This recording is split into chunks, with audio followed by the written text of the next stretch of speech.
Maura Murray was a bright light. She was a 21-year-old nursing student at the University of Massachusetts Amherst, a West Point cadet before that. She was a track star, a daughter, a sister. She had a boyfriend she loved and a future that seemed, mapped out. But something was wrong. Something was simmering just beneath that perfect surface. There was a strange, quiet distress call at her campus security job, an unexplained emotional breakdown in front of her father. These weren't just random events. They were pieces of a puzzle nobody knew they were supposed to be solving. Monday, February 9th, 2004. Today is the day it all changes. Maura Murray begins her day with a series of strange, deliberate actions.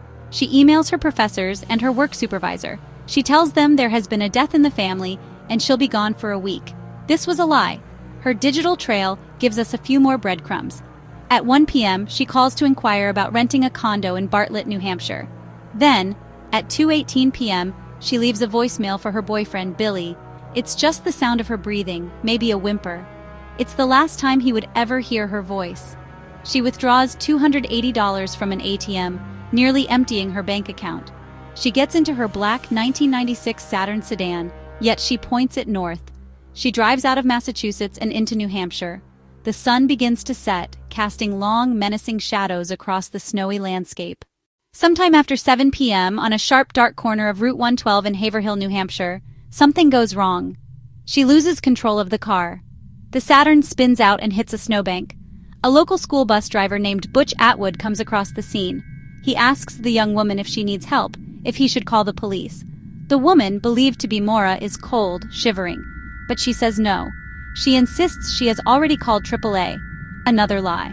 She tells him not to call the police. She seems adamant. Atwood, respecting her wishes but feeling uneasy, drives the short distance home. He calls 911 anyway. The call is logged at 7:43 p.m. The first police officer arrives at 7:53 p.m. A mere 10 minutes have passed since Atwood left the scene, but in those 10 minutes, Maura Murray has vanished.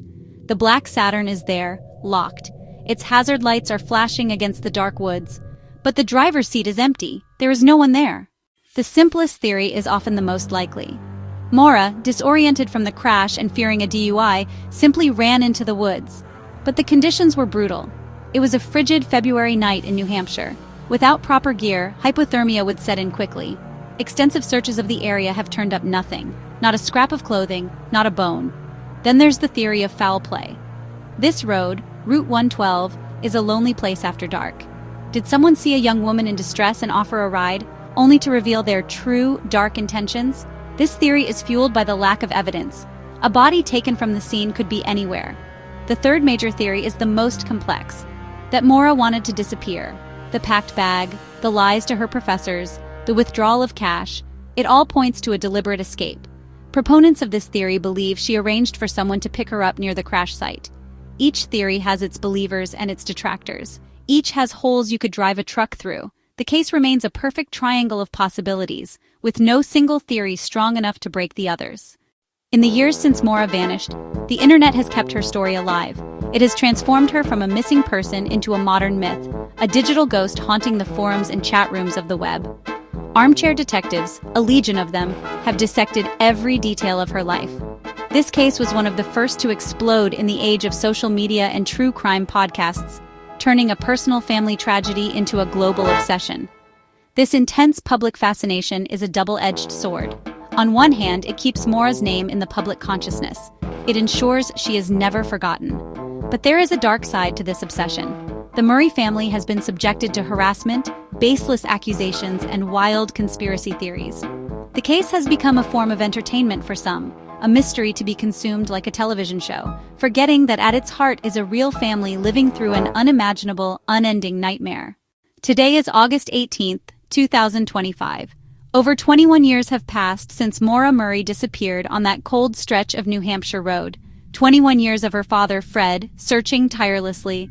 21 years of her family waiting for a phone call that will never come. The world has changed dramatically since 2004, but on Route 112, time stands still. The questions that were asked in the first few hours of her disappearance are the same questions we ask today. What was in her mind during that final drive? Was she fleeing from a problem, or was she driving toward a solution?